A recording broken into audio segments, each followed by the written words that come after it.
Pag-ibig members, it's me Angel. Welcome sa aking YouTube channel. Meron tayong sasagutin na comment ng ating pag-ibig member, no? And I'm sure marami ditong makaka-relate pa. Sabi niya, tanong ko lang po, ang hulog ko po sa pag-ibig, nakakuha na last 2011. Tanong ko po ngayon po, senior, may makukuha pa ba ako sa pag-ibig? Alright, sa mga pag-ibig members po natin dyan na dati pong nakapag-optional withdrawal na, naka-withdraw na nung 10 years, or kaya naman naka-withdraw na nung 15 years, or kaya naman naka-withdraw na nung maturity niya, kung saan ito ay 240 contributions, no?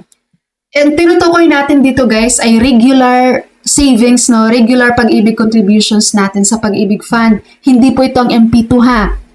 Pagdating niyo po ng inyong retirement, no? Retirement age nyo 60 years old and up, kung sa tingin niyo po ay may natira pa naman kayong contribution sa pag-ibig fund, yes po, mag-file lang kayo ng retirement claim.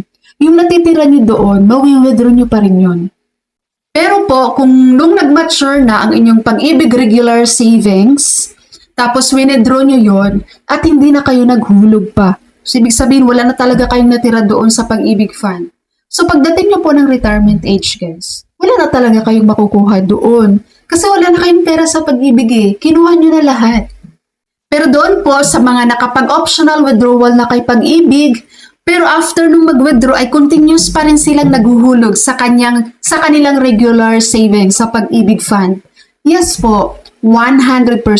Pagdating nyo po ng inyong retirement, may makikiclaim pa rin kayo guys sa pag-ibig fund.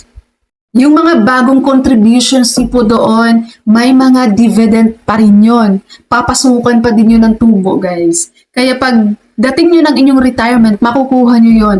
Buo, no? Ang inyong nagiging contributions plus the dividends. Kumbaga yung TAV nyo, ang inyong total accumulated value.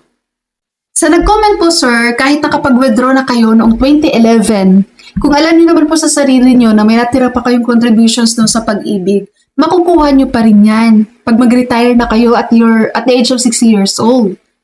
Pero kung sa tingin nyo, sinimot nyo na lahat, no? Sinimot mo na noong 2011 ang mga contributions mo dun sa pag-ibig fund, walang natira, tapos hindi ka rin nag-continue ng contributions mo after mo mag-withdraw. So wala ka din makukuha na ngayong magre-retire ka na. E-check nyo po ang record nyo sa pag-ibig fund. Kung meron po kayong pag-ibig virtual account, kung wala kayo nun, gawa kayo, madali lang po gumawa nun, sir. Doon sa pag-ibig virtual account, makikita nyo po doon kung meron pa ba kayong mga contributions. Kapag meron pa, then, mawi-withdraw nyo po yun pag-retire nyo. Madali lang po gumawa ng pag-ibig virtual account, guys. Kung gusto nyo ng link ng video, tutorial video ko na yun, comment ka lang, i-reply ko sa iyo yung link ng video. Okay? Kaya po sa ating mga pag-ibig members dyan guys, sa mga nakapag-withdraw na, nag-optional withdrawal na kay pag-ibig, marami dito naka-withdraw na ng kanilang 10 years, naka-withdraw na ng kanilang 15 years. Kapag ganun guys, di ba, ito may natutunan naman siguro kayo sa comment ni sir, sana po continue pa rin kayong nagko-contribute kay pag-ibig. Para pagdating nyo ng inyong retirement age, may makukuha pa rin kayo sa pag-ibig guys, may pera kayo. Senior citizen na kayo noon, di ba? Sarap noon kapag isa ka ng senior citizen pero may makubra ka pa sa pag-ibig fund. May makukuha ka pa doon. Malaking tulong yon. Maliit lang naman ang contributions kay pag-ibig fund, guys.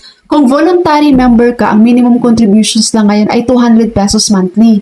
But of course, kung gusto mo ng malaking makukuha kay pag-ibig fund, mag-contribute ka ng malaki.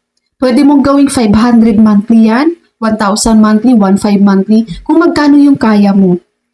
Okay? Wag lang bababa sa 200 guys kasi yun yung minimum.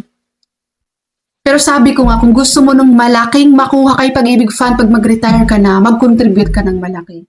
Kasi kung 200 monthly lang yan guys, i-complete mo. Magkano lang yan 200 mo sa isang taon? Diba? Tapos kung ilang years ka lang magko-contribute dyan, ang baba lang ng makuha mo guys. Kaya taasan mo ang contributions mo sa pag-ibig. Dahil yan, mamomonitor mo naman niya through pag-ibig virtual account.